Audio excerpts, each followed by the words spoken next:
This is episode 40 with Deborah Hanekamp, aka Mama Medicine.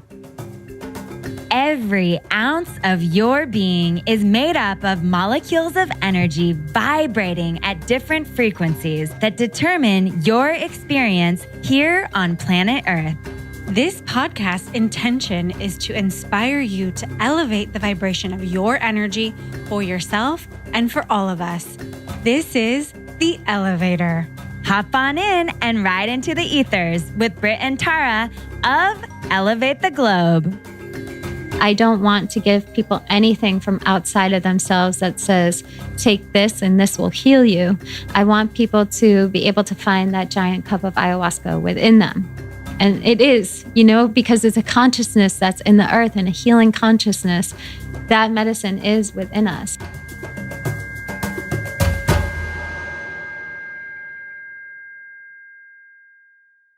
This episode is brought to you by our 528 Academy, which is our spiritual membership. And if you're listening to this on October 22nd, when the podcast comes out, this particular one, we are switching over to Scorpio season tomorrow, Tuesday, October 23rd. And we're so excited to be releasing all new content to align with the season of Scorpio. So it's going to be beautiful. We've got a new meditation happening. We have a new ritual for our challenge, and we have new recipes and new book that we're reading together. And this is a fun community where we all get together and really channel the energy brought to us by the astrology, where the planets are each month. Yes, it's such a beautiful community. And we also hold live new moon gatherings, which we'll be doing here soon for this season. But no matter when you're listening, you can always pop into our 528 Academy and join us at any time. So to check more about it out and join us, head on over to elevatetheglobe.com/528 Academy. And we'll see you in.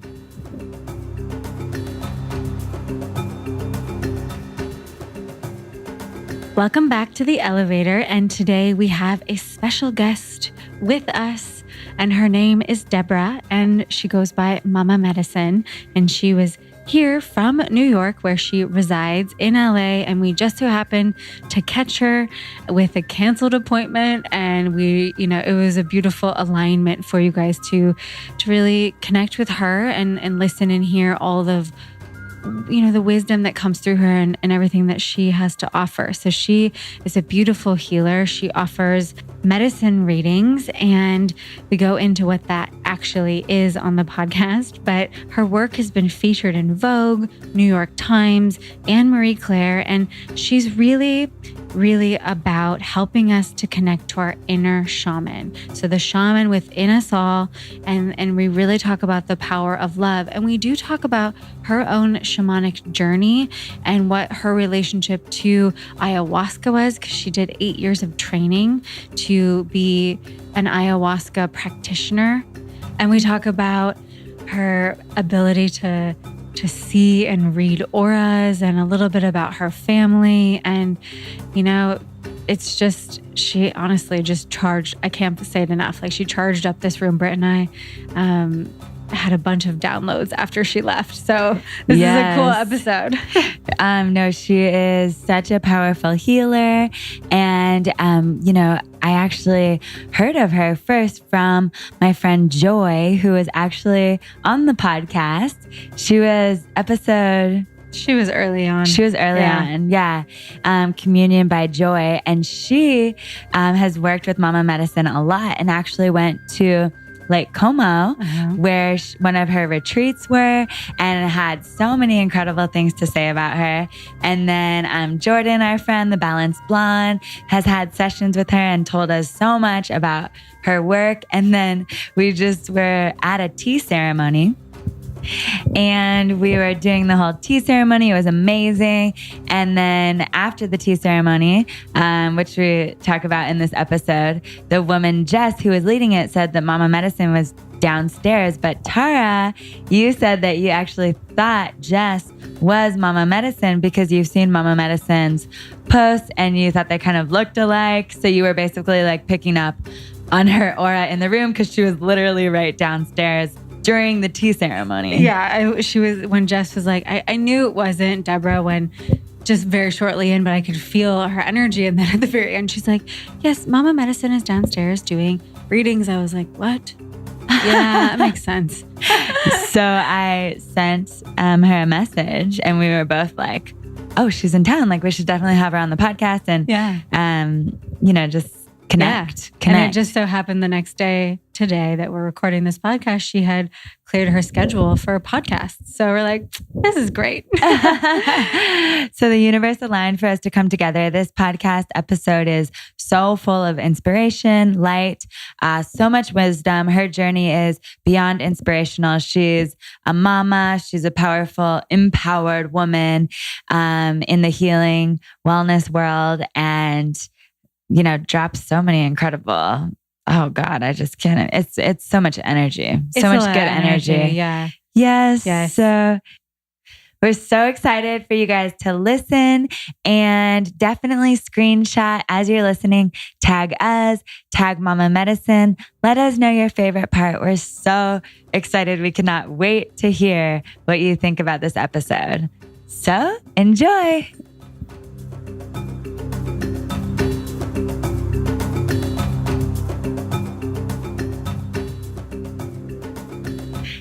So we are here with Deborah Hanekamp. Hi. Did I pronounce that? Yeah, right? you got it. Yeah. Welcome to the elevator. We're so happy to have you, and we're so excited for you guys all listening to connect more and more. So Deborah, you might know her as Mama Medicine, and that's who she is on Instagram. And Vogue actually named you fashion's favorite healer. Yeah. I love that. And she really facilitates medicine readings in New York and we know all over the world. So we're really excited to dive into all of your work. And, we have so many friends that have worked with you and kind of told us about you over the years. So it's so nice to be here. I'm so happy to be here. Thank you for having me. I'm so happy that this worked out. I know. We were just talking that we knew you were in town because we just could feel you in the same room. Almost you were right underneath us at this tea ceremony. You were doing a healing.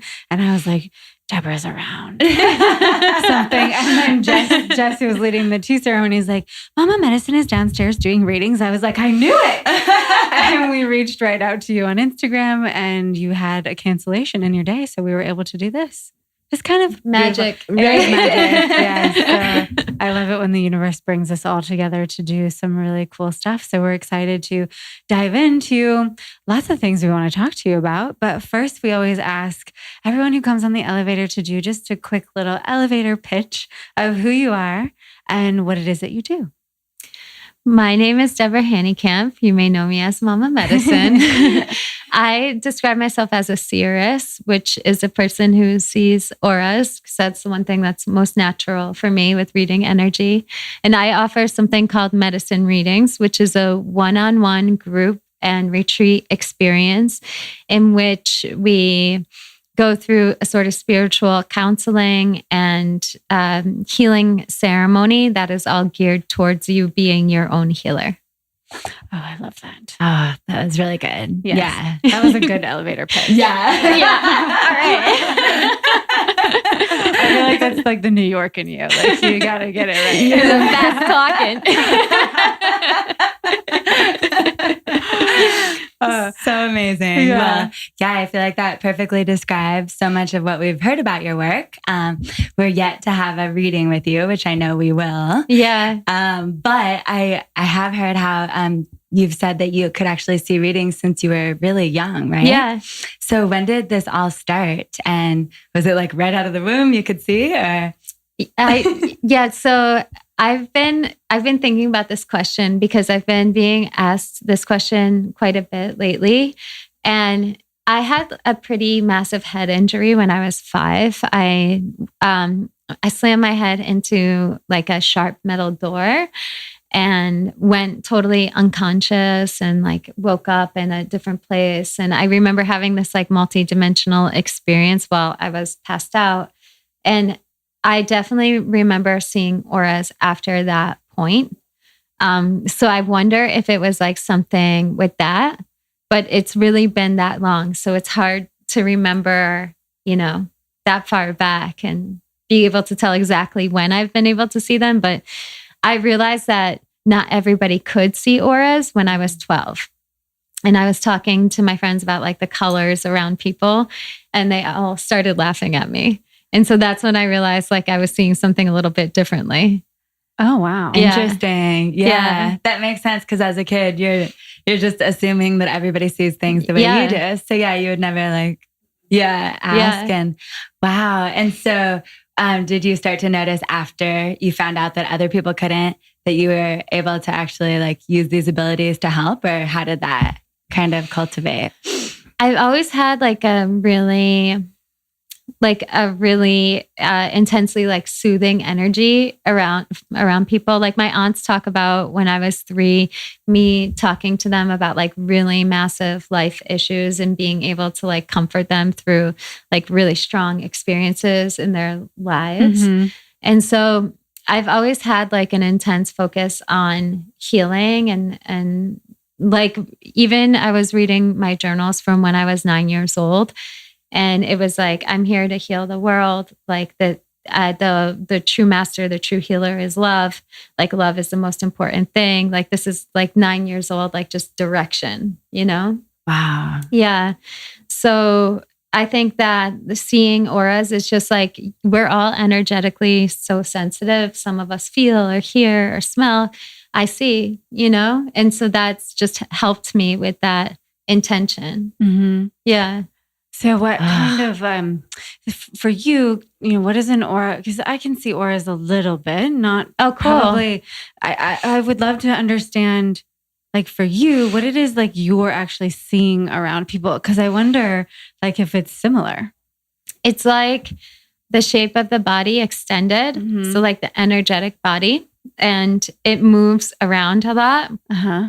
And like if people are like very in their head and they're like thinking, the energy will all be like all around the head. Uh-huh. Whereas like people who are a little bit more embodied will have the aura throughout the full body. Mm-hmm. Yeah. So I can see really a lot about people, I can see like if something is like a little bit off, like physically, or if they're having like a rough day, or like, if they're healthy, if they have like some pain in their hip, I'll see all of that. You can just see it in their aura. Yeah. Yeah. Wow. Yeah. Is it going like far off of their body, or like about 18 inches, sometimes like even like 4 feet or 6 feet. Uh-huh. Yeah. Cool. Yeah. Some really, really energetically powerful people, I won't see their aura. And then like I'll leave their energy and realize like I was actually in their aura. Like when I went to go see the Dalai Lama, mm-hmm. I was like, why doesn't he have an aura? I was like, this is so weird. Wow. And then as I was leaving the building, I realized like I was passing through his aura as I was on my way out. Oh, that's incredible. That's really incredible. Yeah. Okay. Cause we've like read in spiritual texts that it can be up to like 9 feet typically. Mm-hmm. But then of course there's people that are like that. Like, would you say that is pretty accurate? Like around like a normal. Yeah. Okay. Yeah. Usually it's about like 18 inches out. Okay. Yeah. And that's like a pretty like strong auric field, Got it. Okay. Although I have to say like pregnant women, for example, their aura will be very, very, very small. It'll just be like maybe only like an inch away, but it's because all of their energy is being internalized and that they're in a really powerful experience, but their aura is small. Because they're having such an internal experience. Okay, yeah. Yeah. Wow. Oh, yeah, that's so cool. Yeah. And I love that you can see the energy moving around in the aura. Because like I get glimpses of auras, but I'm like, I can't see them all the time. I'll get like glimpses. And like I had a friend at my house the other night and she just like her aura just like popped out at me and it was huge. And then it went away. And I was like, whoa, I could just see it. And then so I just was wondering, like, when did that start for you? It was honestly not been that long. So maybe a couple years. So for me, I haven't fully developed what it could be. But I think it's fun to pay attention to it. Yeah. But I haven't seen like how it moves, but I can feel that it moves. Yeah. Yeah. Yeah. That's so fun. Yeah. It's also like so different based on whatever experience we're having in the moment, like how you're feeling that day, like if you're carrying a lot, like all of this. Mm-hmm. Okay. Yeah. And can you choose to turn it off? Like, how some of like the big psychics will say, like, sometimes I don't want to like walk in a room and see, like, do you ever have that experience? Or is it? I choose not to read the aura, but I'll always see the aura. And I'll definitely like see auras more if I'm in a very like centered place personally and like very peaceful place, then the vision is so much stronger. But it usually doesn't matter. Like I'll always see them, but I'll like walking around the streets of Soho. Like I'm just like I'm not paying as much attention, That's what I was thinking. Yeah. Yeah. You don't want to see like everybody's problem or it could get a little overwhelming. But it's also like, if you were just be paying attention to what everyone looks like all the time, you'd be so distracted. Right. So true. Yeah. Yeah. So I try to stay like focused, and then it doesn't bother me as much. But sometimes there's like some auras I can't help but see, and I'm like, oh my God, I want to help them so much. But it's like an energetic boundary for me to step in, because I used to do a lot of like seeing a lot around people and like stepping in and just trying to help. But the thing is, like, some people are totally happy being miserable, and I've had to really accept that. And so medicine readings gives me a way to have like an energetic boundary where people are actually coming to receive wisdom or insight, tools to be their own healer. And I know that they're going to be open to receiving those gifts because they are choosing to come. And so that's helped me not have to like go around like telling everybody everything. Sometimes I still like have to jump in, but most of the time I can stay quiet.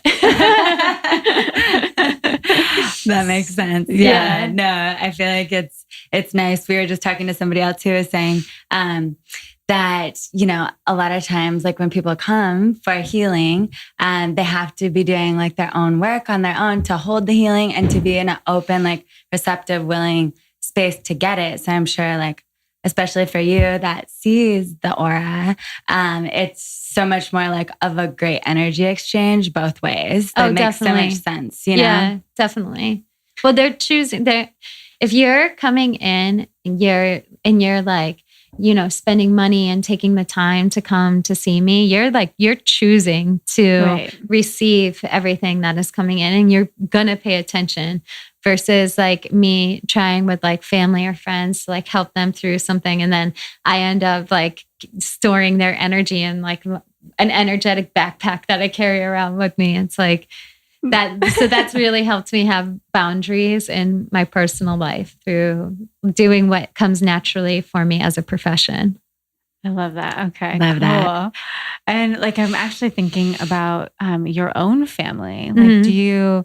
Like your husband, your husband, right? Yeah. And your daughter, do you read them all the time? Or like how is your husband with it? We are constantly reading each other. You are. Yeah. He's like also, he's very energetically sensitive in his own way. Like he would never say that, but he sometimes catches things before I do.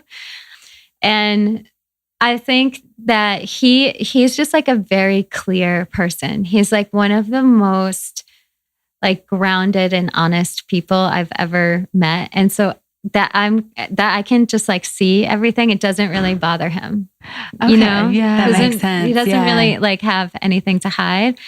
But sometimes like I'll talk to him about something that he's not quite ready to talk about yet. And he's like, can you get out of my head?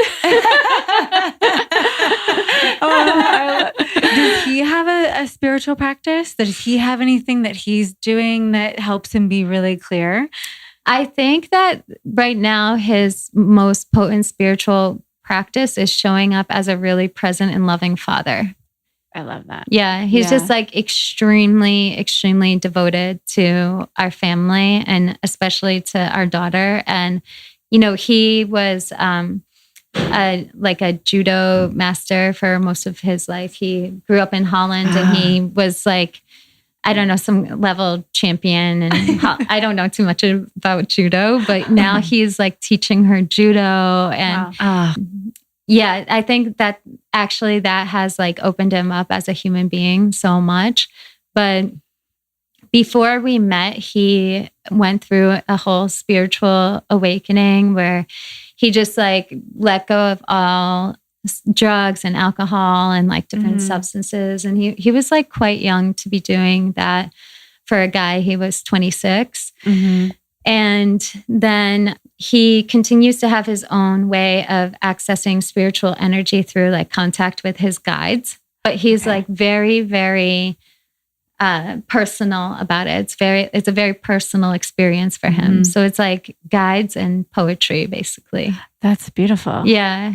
You know, and the reason I'm asking is because I feel like, you know, on my end, I don't have a boyfriend. I'm very single, and as somebody that can kind of see into people, it's like, you know, not everyone's comfortable with that. And so you're saying he's really comfortable with you seeing everything. And I'm like, well, what is he doing? What kind of person was he? Like, you know, because it's interesting to be able to like attract those kind of people that are okay with seeing everything. And so just was wondering what he was up to before that. So he has practices. Yeah. To help him. It's interesting too. Like, I think that prior to him, I ran into a lot of people who had some like image of me because I've always been doing this work is like it's the only career I've ever had. And so they've had like some image of me and wanted me to see them in a certain way. So there was a lot of like holographic stuff happening. And with him, he was just like, this is who I am. I know who I am. I know myself. And I'm like, and I don't know you yet, but I want to learn. And, you know, Yeah. Oh, I love that. Yeah. Just showing up strong. Yeah, exactly. He's like a very like mighty dude. And loving dude. Yeah. And for our listeners, we were talking before that you have a 5-year-old daughter. Yeah. And so what about her? Like, have you been able to read her like through your parenting or? Yeah. I mean, I knew that she was coming to me for like 5 years before she actually came.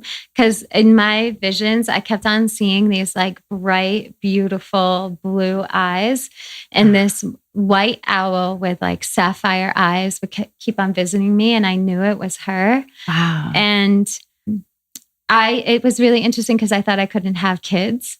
But yet this like little spirit who really felt like a daughter kept on coming to me. And I was like, maybe we're just working like on a spiritual plane together here. And so then when she actually came and I was pregnant with her, there was this immediate sense of familiarity.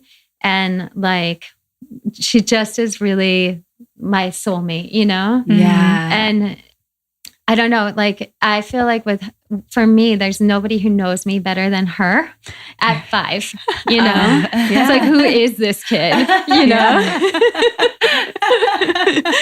And for me, with reading her energy, I try really with my family actually to respect their boundaries. Yeah. I try not reading too far into it, but she is always like, Mommy knows everything. Why does Mommy know everything?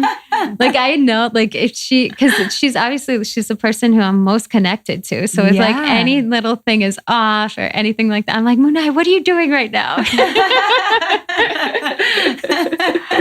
Oh my God. You really have eyes in the back of your head. Yeah. She can't get away with anything. No.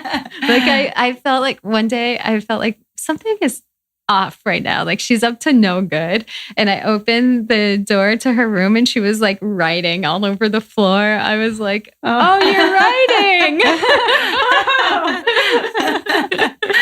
So cute. Yeah. Oh, that's amazing. Wow. Well, it's so incredible that like you're doing this great work and you have a family and are just like bringing, I mean, you guys are all in this ride together. It feels like to really elevate so many people.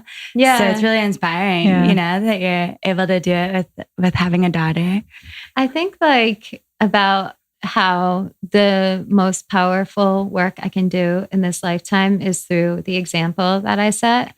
And I think there's something coming through right now about setting an example of a really loving family too, and how that's also a part of it. Like my husband and I, we come from very hard backgrounds, and we were on our own at a very young age.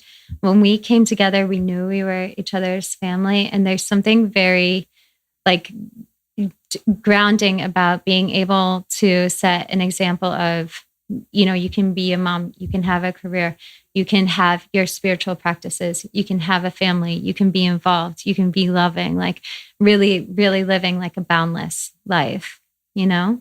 Absolutely.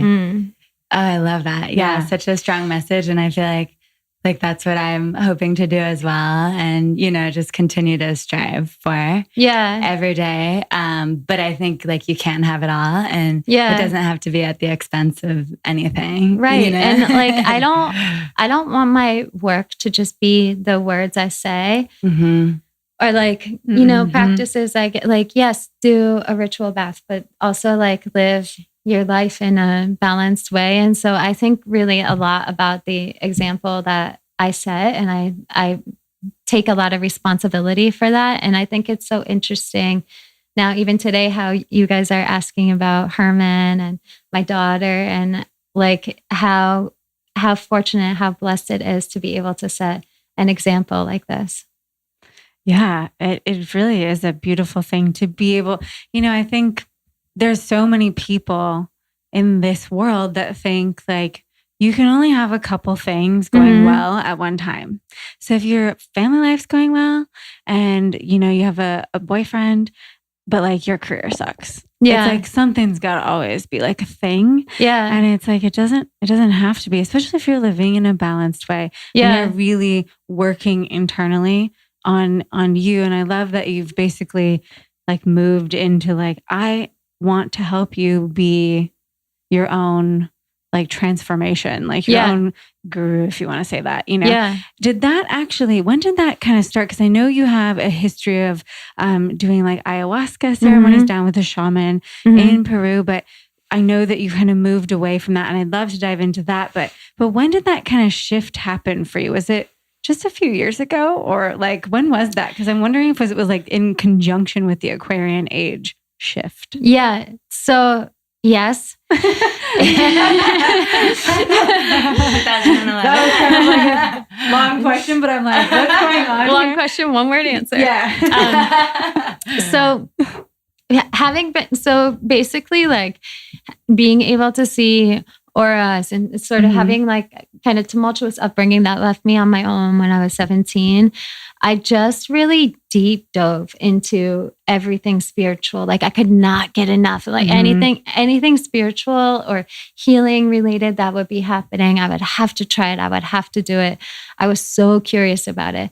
And that actually, honestly, it led me to seeing like a lot of interesting power plays where you're sitting in a room full of people and there's somebody up on a platform, and instead of the person empowering all the people in the room, they're actually like draining their power away and saying, I have all the answers, and like follow me, and like, you know, subscribe to this or that, and like then everything is going to be fixed. And so I saw sort of like the dark side of the spiritual world at a very young age.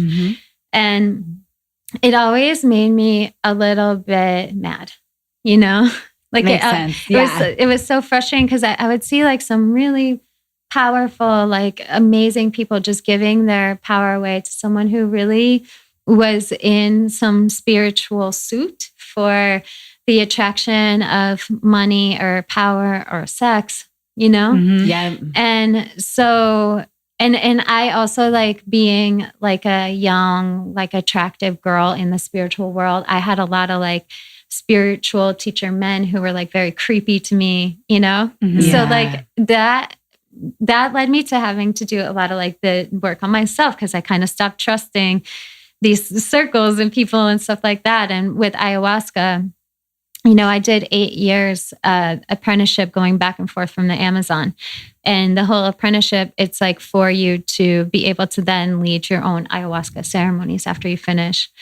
And ayahuasca, just the spirit, the consciousness of the plant just kept on showing me how important it was to understand that I already had all the tools within me, and like how clear she was to me.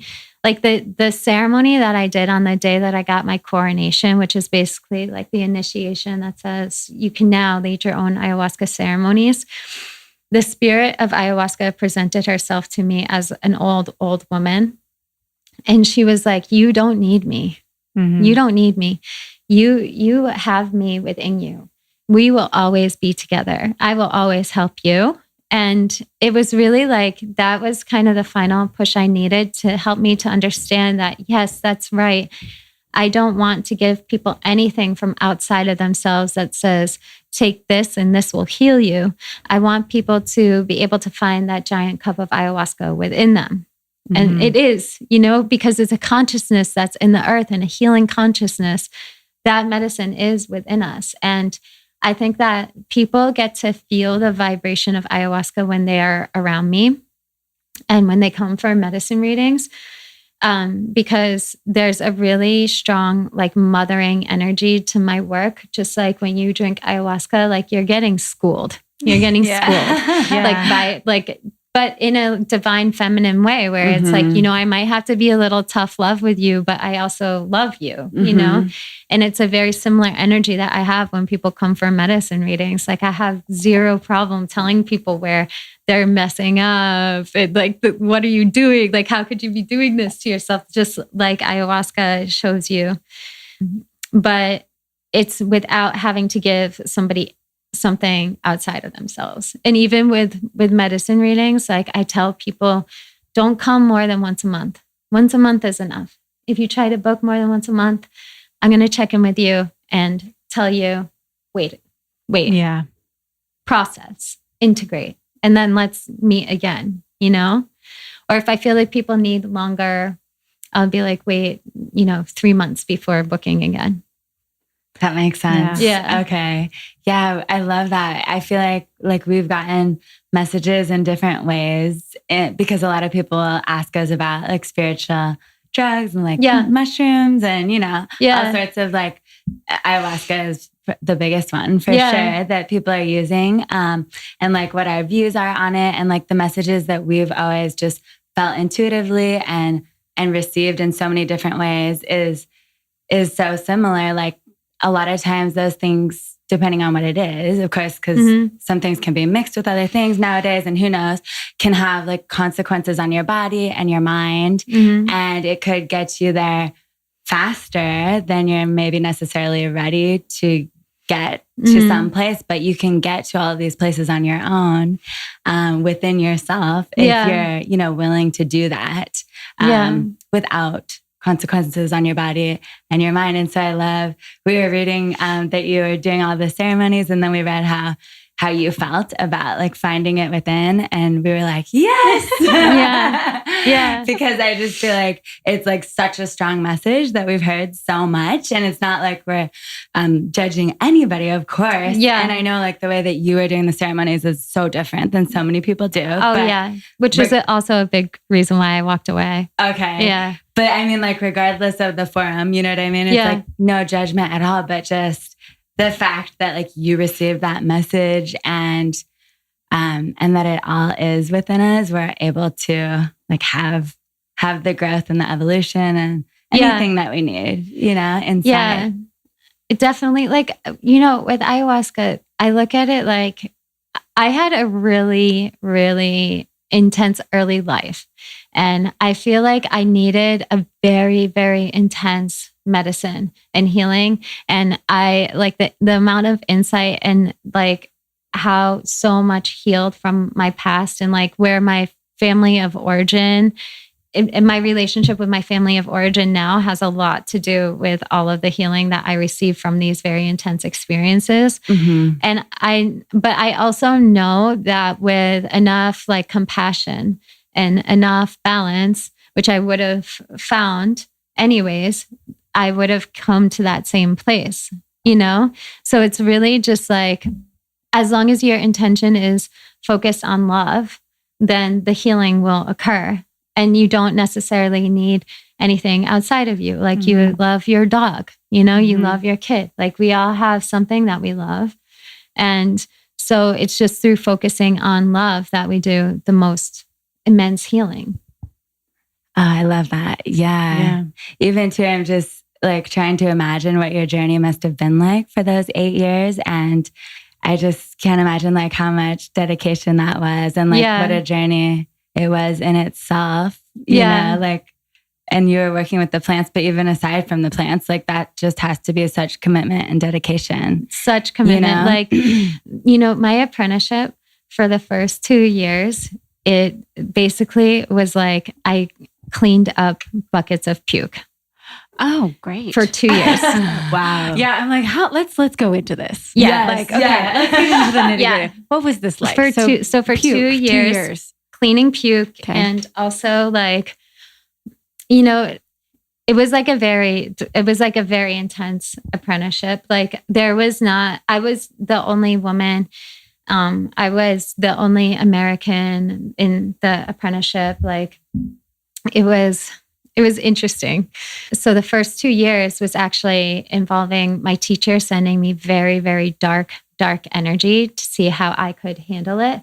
Like purposefully in ceremony, psychically attacking me so I could learn how to handle it and cleaning up buckets of puke. So like it was massive, like being attacked plus humility, like massive, massive humility and massive, like everything being stripped away.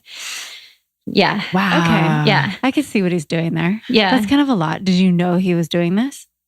Yes. In the and process? I was so mad at him. Yeah. And at the same time, I was so honored to be able to clean up the buckets of puke. I was like, oh my God. You know? And you're talking real buckets of puke or I'm talking buckets of puke. Okay. Yeah. I'm like, is this energy and no. real or just real? It's both. It's both. And then like after 2 years, You stayed. He let me, I stayed. That's the crazy part, okay? But also like he let me sit next to him in ceremonies and hold his flashlight and while he would pour the cup of ayahuasca. And it was like the hugest feeling of like graduation and like rite of passage, like to hold the flashlight. I get to hold it. I don't have to do the puke. Oh my God. And I was like, okay, don't mess this up. Don't mess this up. Don't mess this up. Like it was such like a scary like honor. And like also I worked through the dark energy that he was sending me because what happened when he would start sending it to me is I was looking for all these different talismans like crystals and oils and incantations and things like that to block the energy from coming through. And I could not figure out how to block the energy. And then I went back to like, okay, what's the most powerful energy? It's love. And so I have to focus on love. And so at that time in my life, what I loved most in the world was my dogs.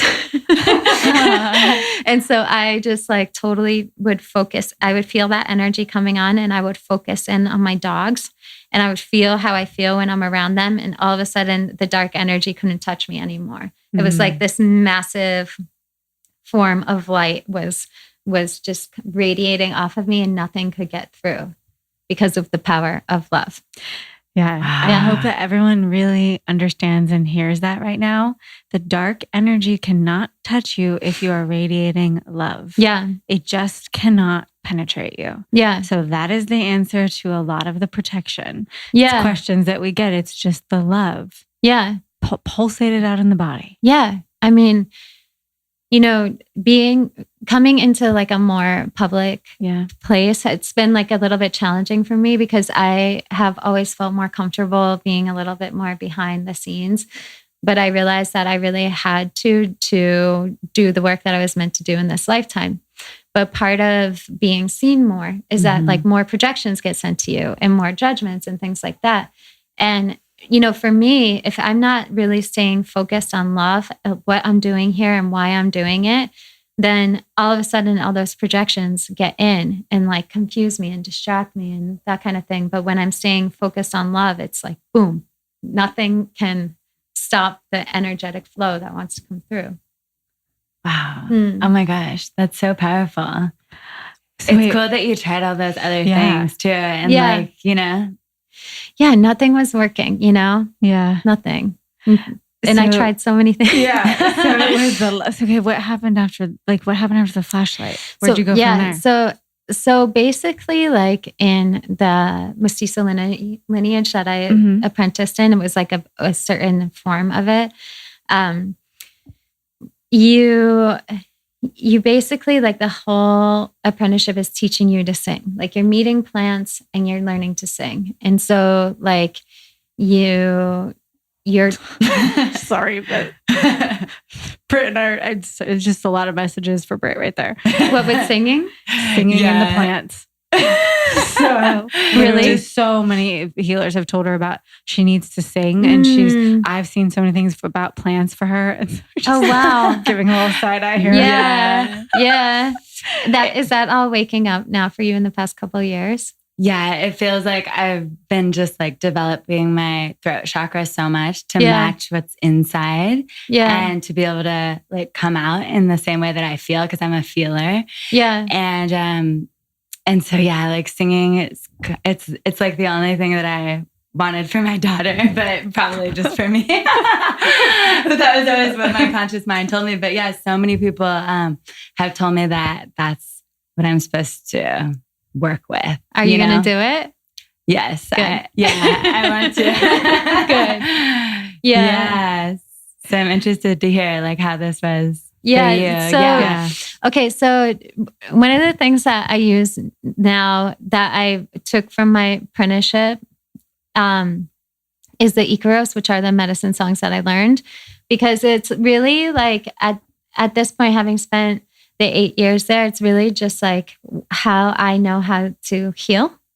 And with the Icaros, in that lineage, a shaman's power is determined by the amount of Icaros that they know and the amount of Icaros that they receive. Okay. And so like to learn one Icaro, it's not like listening to a song on the radio. Like to learn one Icaro, it can take about a year because you're sort of being like imprinted with the vibration that the Icaro gives.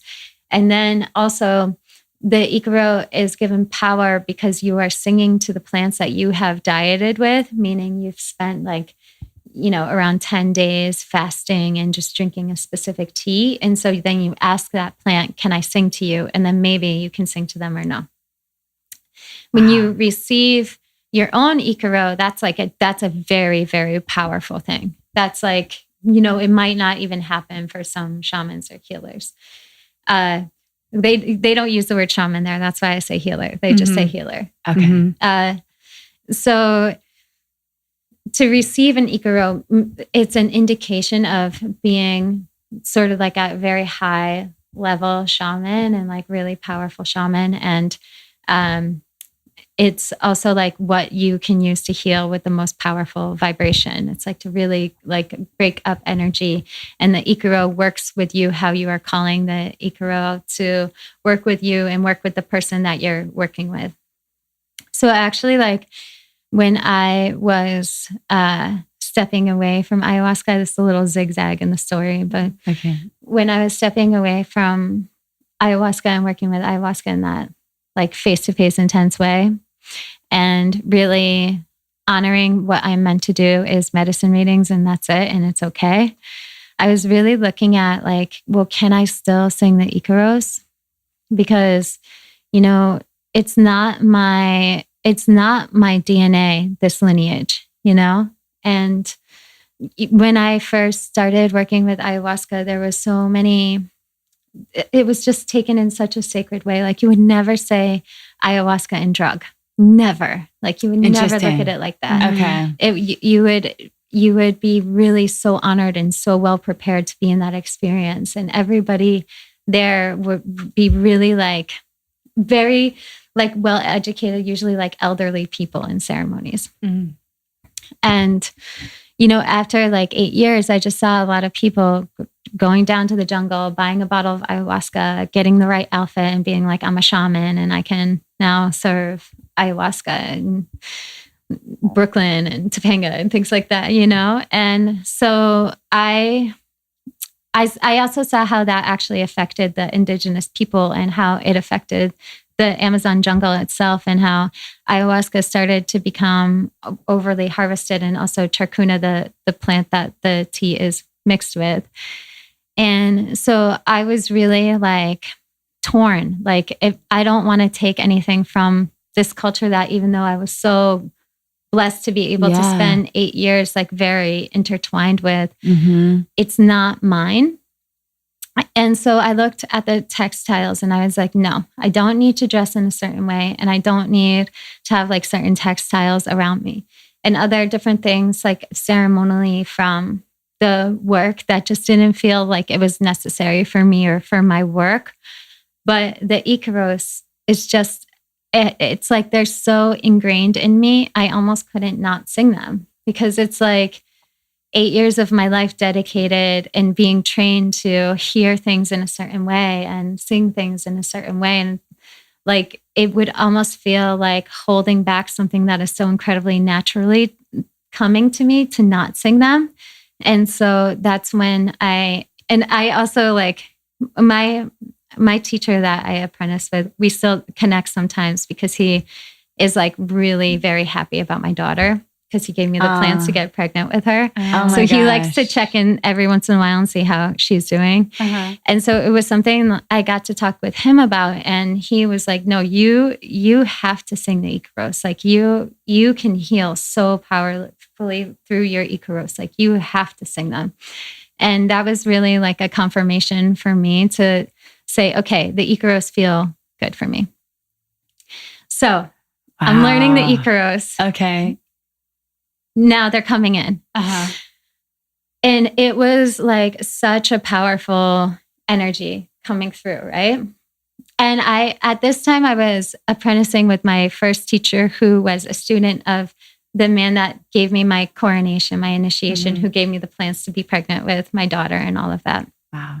And I received an Icaro. Like part of the apprenticeship, you drink a lot of ayahuasca by yourself and you do like alone ceremonies, which is a very interesting thing.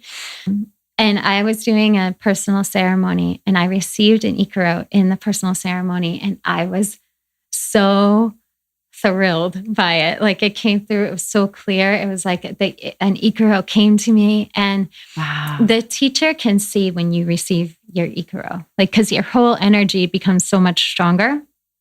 And I was waiting for this guy, because to be asked to sing within the apprenticeship is a huge deal. Like there's ayahuasca ceremonies now where like everybody sings and it's one way, you know?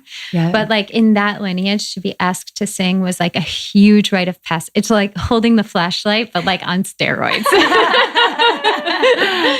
It's like a huge rite of passage, you know? Wow. And a year goes by, he's like not asking me to sing. And like patience has not ever been my strong suit, even though it sounds like it's really not. And I went to a ceremony with his teacher, who became my teacher and gave me the plans to get pregnant with my daughter. The first ceremony I did with him, he did not know me. He did not know that I had been training for so many years. And he came up to me, and in Spanish, he asked me to sing. He handed me the instrument that I sing with. That is called a shakapa. And he goes, you sing. And I got to sing the Ikaro. Oh my gosh. Wow. And so after that moment, that's when I knew like, okay, this guy is actually my teacher. And so I talked with him like, can I start coming to your dietas and come to your place? And he was like, yes, definitely. But I think with the first guy, he was just being like a little bit repressive, like not really comfortable with me being a woman and not really comfortable with me being like a powerful woman and me knowing that I was powerful. And he was like, no, you just hold the flashlight and you clean up the puke, you know? Keep it safe. Yeah, keep it safe. Like, we got to keep this contained.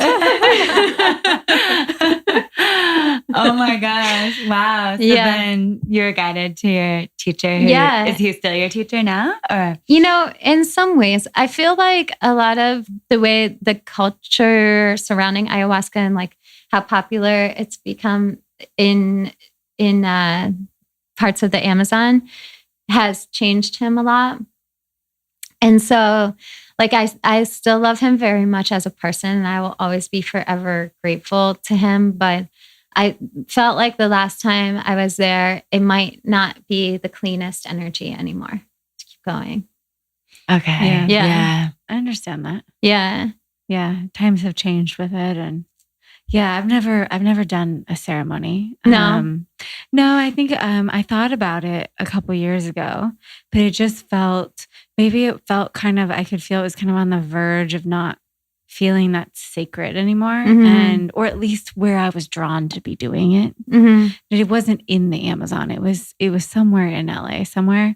And I was a little bit more like, I need to be with somebody who, I think I intuitively knew I need to be with somebody who like really, really, really knows how to handle this thing. 'Cause I've just always been a little adverse from any sort of out of my body experiences. Yeah. So yeah, I've never done one, but it's interesting to hear what it was like and how it's sort of shifted, at least from your experience in that place, pretty quickly. Very quickly. Right? Yeah. It's so funny because like, if you would have walked into an ayahuasca ceremony in like even 2007, right? Mm-hmm. Nobody would be a drinker or like involved in drugs in any way. And these would all be very like scholarly, very just like curious kind of people who wanted to just have this experience, or they were working through something very intense in their life, or they just lost someone very close to them. And so they were meeting it from a place of like total honor. Mm-hmm. And then even by 2011, that all started totally changing and shifting to where people were like, oh yeah, I'm doing this ceremony tonight, and like going to some party the next night, and not taking time to really like process or honor what was coming through. Well, it's kind of funny. You can see it's like the shift of the ages, right? Mm-hmm. So there is a little confusion in some of the things that we were doing and trying to adopt anew. So there's like this adjustment period of like, people are not really sure which route to take in a way, and they're like stuck between the two. So you can see how it's kind of maybe like a natural thing, but it's like, where are we going to go from here? Like, I think natural in terms, Britt's looking at me like, what? No. My head's just spinning with so many things. But I'm just thinking like, okay, well, you're coming from this place of like, you know, like just a person like that's doing the drugs and the drinking and all of that. But then all of a sudden you feel the shift because you're sensitive and you're like, oh God, I have to go do these spiritual things, but I don't know how to like break apart both. Yeah. Or I don't know how to break, you know, the tie to one. And do I want to break it? It's like confusing. Yeah. I think a lot of people are still in that sort of loop. I talked to some people who are a little younger than me, and they have this loop of like, I want to party, but I don't really want to party. I want to do yoga and meditation and like open my body up, but I then go back and party. And like, they're just kind of confused. Yeah. And they know they're confused. Yeah. Which is cool. But they're still in that space. So it's interesting this happens with ayahuasca. Yeah. I don't know. It's just coming to me. I just really feel like, to your point, like self-acceptance is such a huge, huge thing that I've learned over the years, because I definitely have been more of an extremist. Like when I first got into yoga and meditation, I like only wore white. I wouldn't even eat garlic or ginger because it was too stimulating. I was so strict with my practice, and I felt like I was becoming more and more disconnected from humanity. And so not really helping them, more being like self-serving in a way.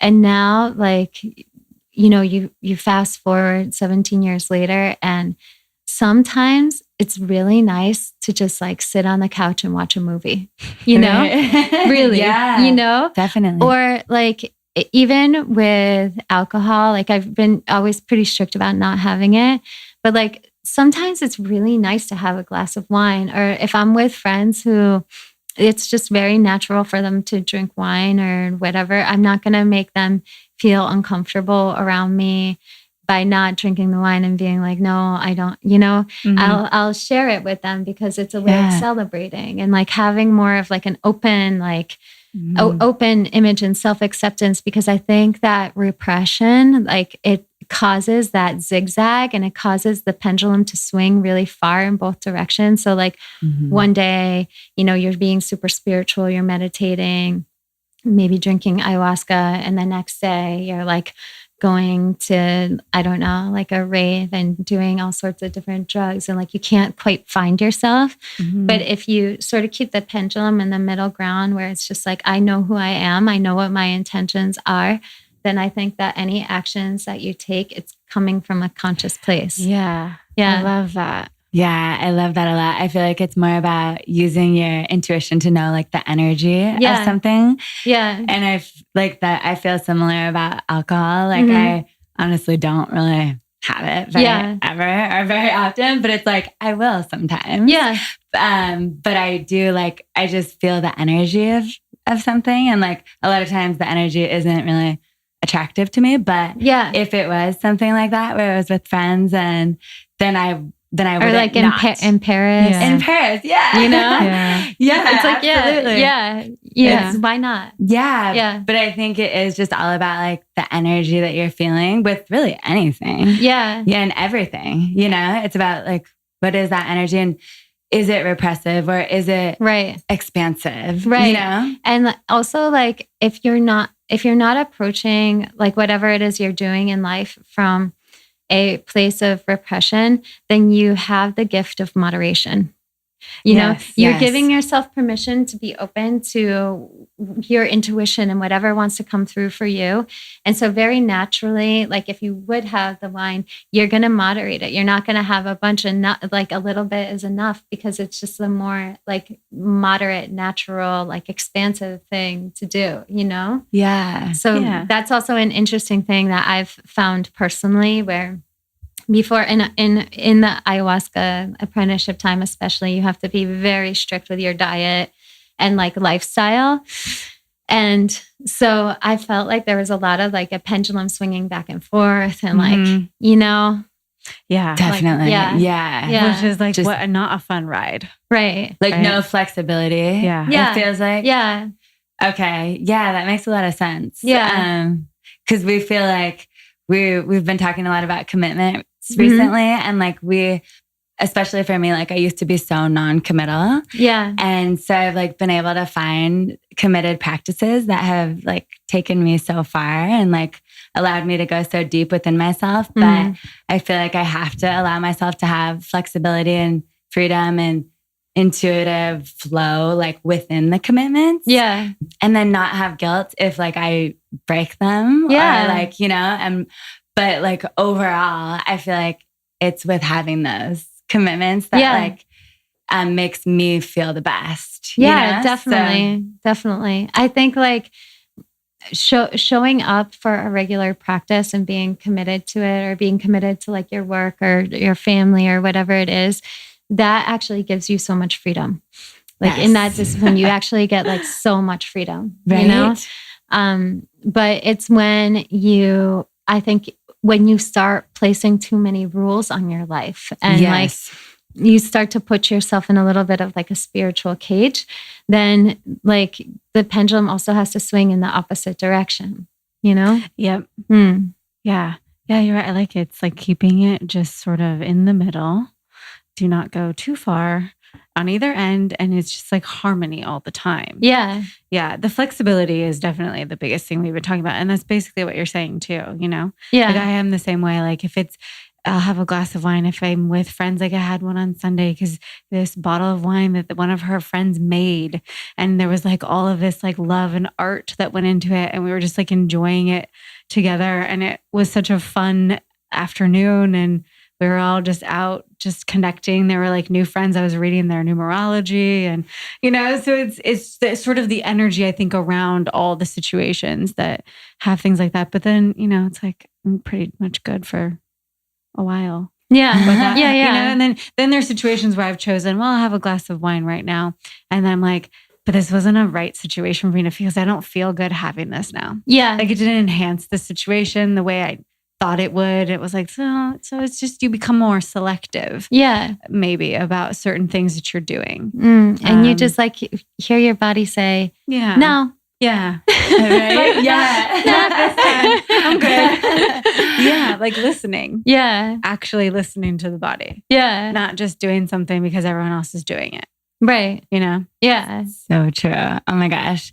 I feel like we could talk to you for so long, honestly. I know. Like, I feel like one question that I feel like you could answer quick.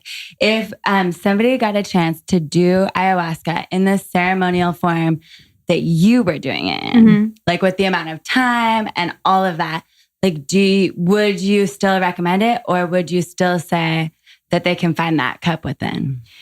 Both. Okay. So I really don't think ayahuasca is for everyone. Okay. But I don't also disregard that energy and the experience I had was incredibly life-changing and formative for me. Yeah. And so I do think that you can find that giant cup of ayahuasca within you, but maybe sometimes you have to drink the ayahuasca to be able to find it in you, and that's okay too. But I think that you really know that you would be approaching it in the right way if you're going into it, like specifically with questions you have and things that you want to heal, and not in a place where you're trying to see like how high and how much you can escape yourself, but how deeply you can go into yourself. I mostly don't think people should have ayahuasca necessarily, but I do think it can still be profoundly healing for some. Okay, that makes a lot of sense. Mm-hmm. Yeah, I love that answer. And then are you like, do you share your song or no? Is that like a secret thing? In medicine readings, when you come, Okay. I do. Yeah. Okay. Yeah. Yeah. And on BYOH, which is my online offering.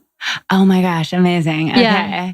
Okay, I'm like, I gotta hear this. I know I'm going to hear it at some point. And then would you just share like a little bit more about your medicine reading for somebody who's interested? Yeah. So either you can come in person to Soho to my space. It's very easy. It's just called Space by Mama Medicine. And, or like I'll see you when I travel, like I get to work out here in LA, which I'm so excited about. Or we can do Skype. So we can, and I actually find that the Skype medicine readings can be quite profound and powerful because really, if you think about it, time and space is just an illusion anyways. So true. Yeah. So we just like bust right through that. Totally. Yeah.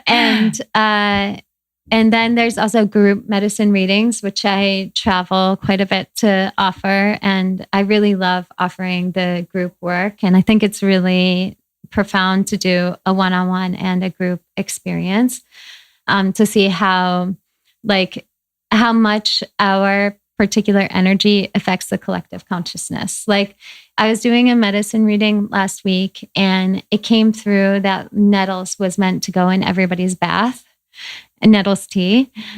And a woman came up to me after and she was like, it's so funny because I just bought a bunch of nettles tea right before I came here. And I actually have nettles tea in my bag right now. So I was like picking up on the collective consciousness, and she was bringing that plant medicine into the energy of that plant medicine into the ceremony, you know? So it's a lot of being able to see how connected we all are when you come to the ceremonies. And then I have a retreat in Italy coming up in 2019.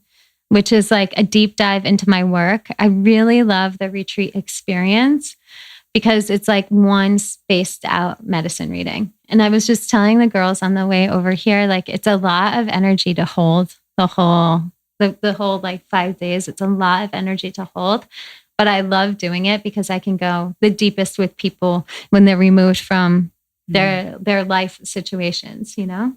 Mm-hmm. And then there's BYOH, which stands for Be Your Own Healer, which is like a taste of the medicine reading experience. And you get a lot of the tools that you can use through rituals and ritual bath and channeled message and the sound aspect of medicine readings that can be really profound and really opening towards being your own healer. And I only release a BYOH when something very clearly comes through that's meant to share. So it goes out very slow. I'm not on any like rigid schedule with, I need to release another BYOH because that's what's on the calendar. It's more like, okay, this is coming through. This is meant to be shared. And you get it for 2 months and you have that 2 months to really go deep into the work. And then after it's like, okay, now do it for yourself for a little while. Oh, I love that. Yeah. Wow. So many amazing ways to work with you and that you're able to like share and spread your messages and help heal so many people. Yeah. I'm very honored and grateful to be able to see this work clearly and do it in this lifetime. It's amazing, honestly. And you've just known it since you were so young. Yeah. Or an aspect of it, you know? Yeah. So we have just a couple more questions that we always ask everyone on the elevator. So what is your favorite way to elevate yourself? I want to say singing. Yeah. Yeah. So get on it. It's so funny because I was telling Britt right before you walked in, I was like, there's something about your energy that I'm like, Britt, you need to start embodying some more of it's like the shamanic tools want to come to her. Yeah. Really deeply. Yeah. Why not? Yeah. Let them, you know? And I was like, there's some sort of connection with like what you guys, maybe you're going to be pulling in or whatever. I'm not sure. Yeah. Anyway. And very strong around us right now. Yeah. Talk about like that. There was parts of our energy that was similar. Yeah, similar. Okay, and then the last question is: if you had a microphone in your hand and the whole world was listening, what would one powerful message be? Always remember that the true master and the true healer is love. Oh my gosh. Perfection. Yes, so simple. Oh, I love that so much. Yeah. Well, thank you so much. This conversation was so amazing. Thank you so much for having me. I love it. And then you shared a lot about how people can work with you, but where can people find you? So you can follow me on Instagram, which I'm pretty active with, at Mama Medicine. And you can also follow at Space by Mama Medicine, where we talk a little bit more about events and things like that. And my website, which is mamamedicine.nyc, and all the ways of connecting are right there. Perfect. Great. Yeah. Well, thank you so much for being here and for sharing everything that you did. Yeah. Thank you. Yay.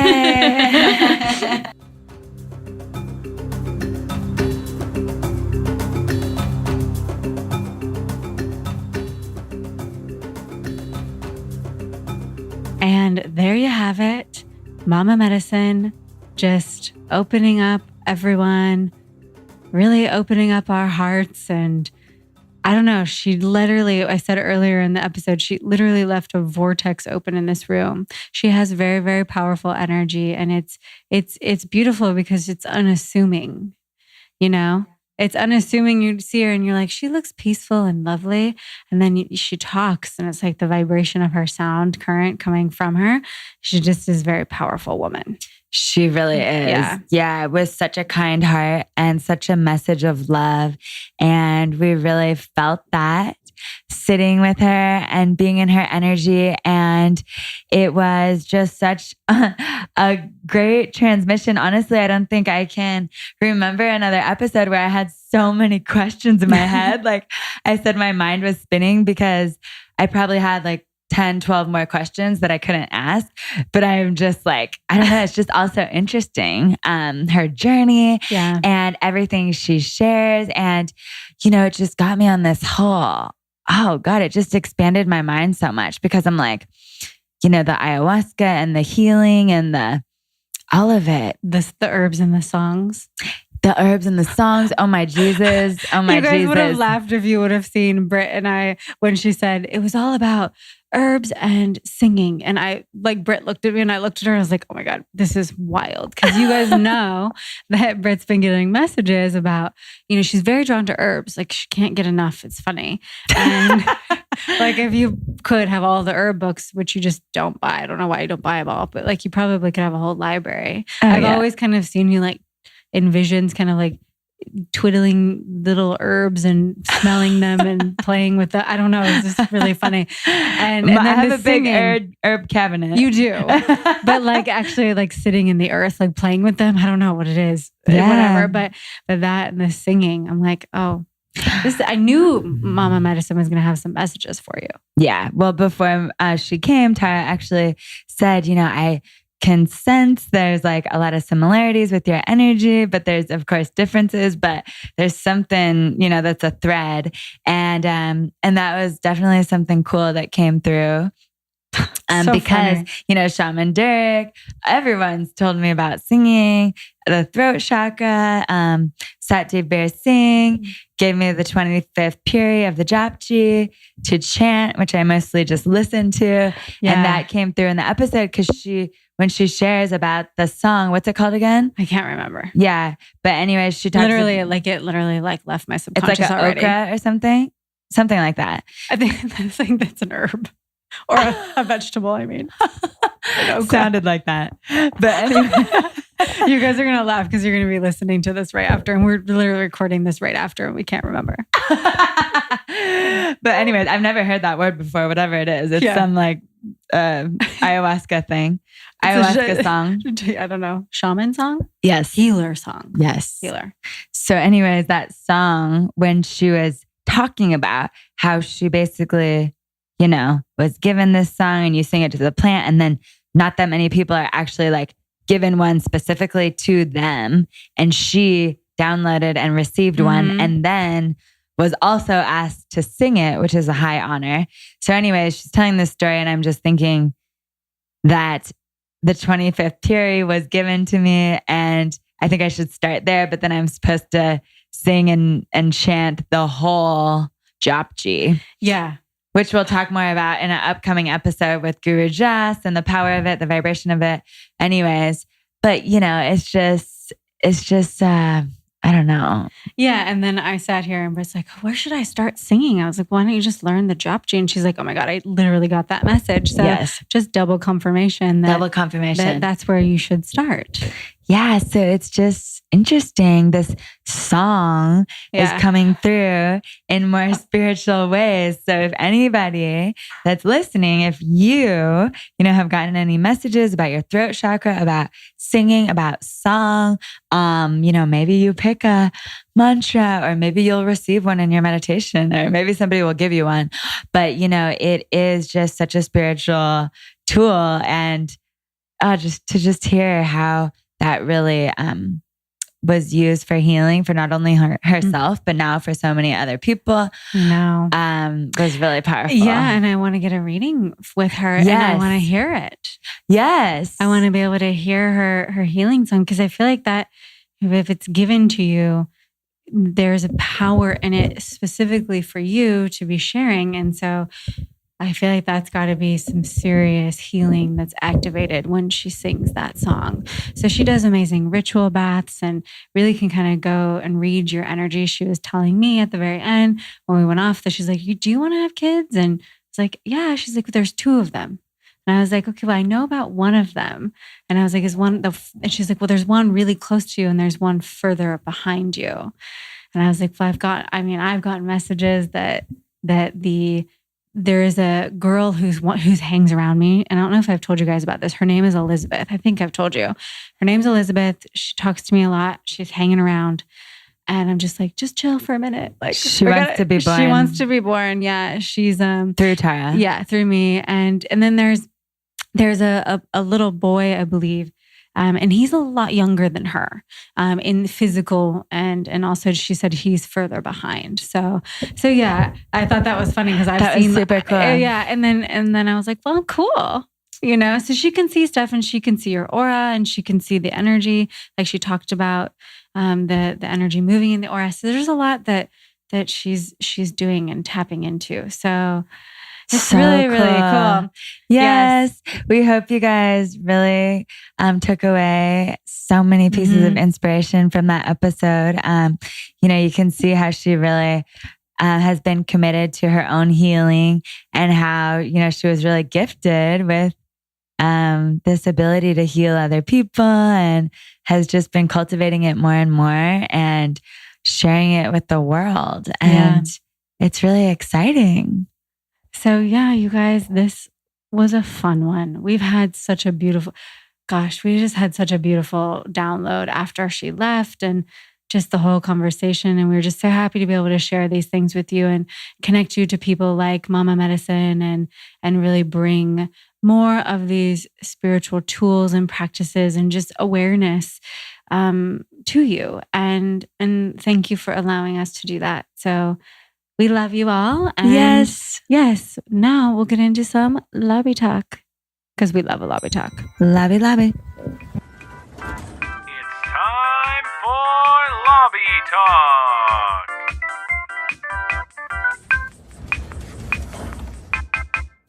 So we are back in the lobby, and this time we are having a celebration because we just welcomed almost 100 new members into our Rise Up course this fall. Oh my God. Oh my gosh, you guys, this community is rising and growing and getting closer and stronger. And it's just so incredible to be a part of. We almost have 300 total people in Rise Up because we've launched it a few times now. And, this group is the biggest class that we've ever had for fall 2018. And, it's just so important for us, Tara and I, to really take a minute to pause and really appreciate all that we've manifested. And this is really a message for all of you. No matter what you're doing in the world, we, especially when it's something like we're doing here, when it's really tied to our life purpose, something we're so passionate about, we do all of this alignment and all this work, and I'll take all of these inspired actions. And then a lot of times these beautiful manifestations show up and we forget to pause and celebrate. Yes. So it's really important for us. It's one of the biggest steps in our manifestation process. And, we just have so much gratitude. And so we're really taking time to express that, really tap into all of what it feels like to, bring all of you people in with us. Yeah, it's a celebration for the almost 100 people coming in, but it's also a celebration for us personally, for the manifestations that we and the work that we've put in to really get ourselves here, to be able to hold the space for this many people.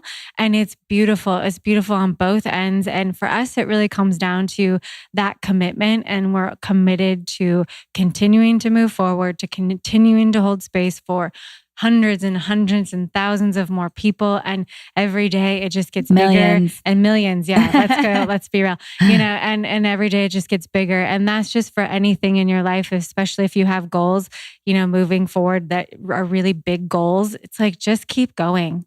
Just keep going. Just keep showing up. If you're a yoga teacher and only one person's coming to your class, just show up. Yeah, it will get bigger. If you show up, everything will happen that you are wanting. So true.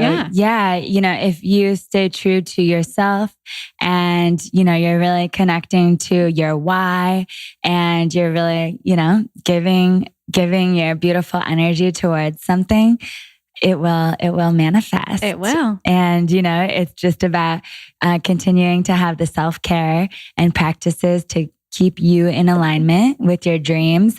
And it's really exciting for us to help more and more people do that, to really guide so many of you in a deeper way through this process, because this is what it's all about. It's not about Tara and I. It's not about just two people. It's about coming together in massive communities and each person diving within, being more connected to their truth, putting that out into the world, and then inspiring others to do that in a happy, healthy, and connected way. Yeah. And that's how we elevate the globe. It is. Yeah, exactly. Yeah? Exactly. So yeah, thank you so much for listening to the podcast and for showing up in our community and being your beautiful self and doing the work. Yeah. And I think another thing that's fun to add is, Tara and I, are fully supported by this beautiful online business that's giving back to the world. And, it was something that at one point, both of us didn't believe fully was possible because it wasn't what we were raised to believe. And, it wasn't what we were surrounded around growing up or even when we've been older.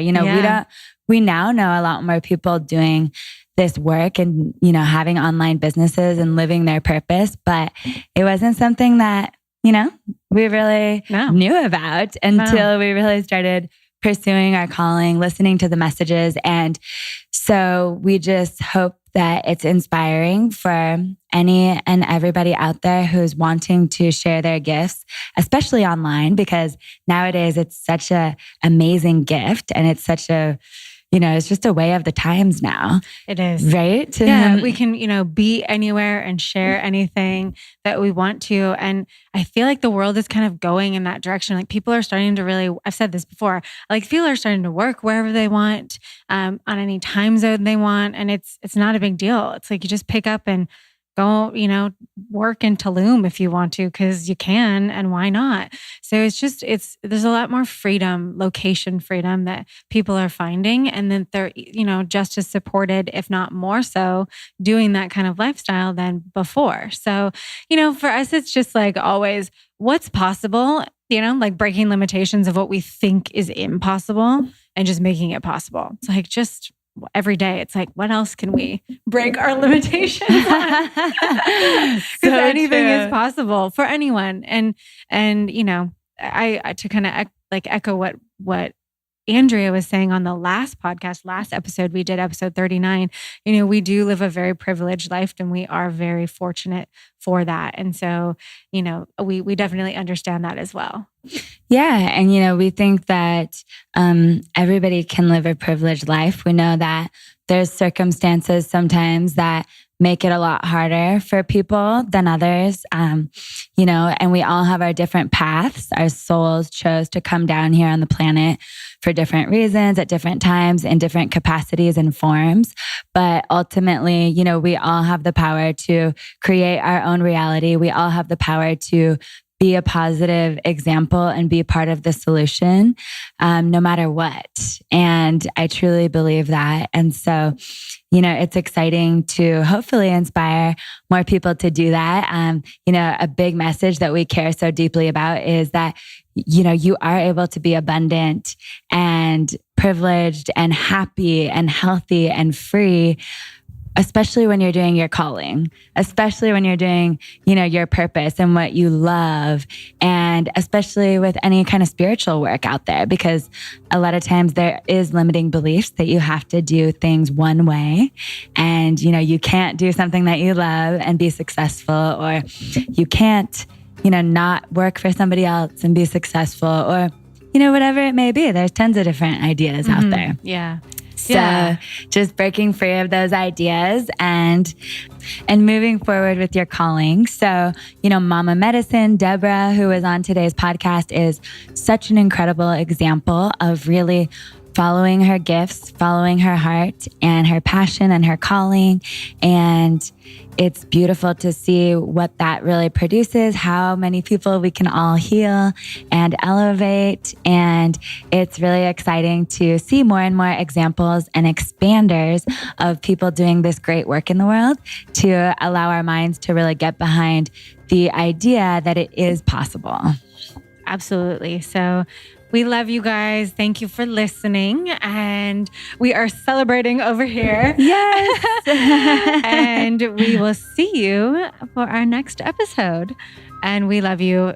May the pure light within you Guide your way on. Sat Nam. Sat Nam, my friends.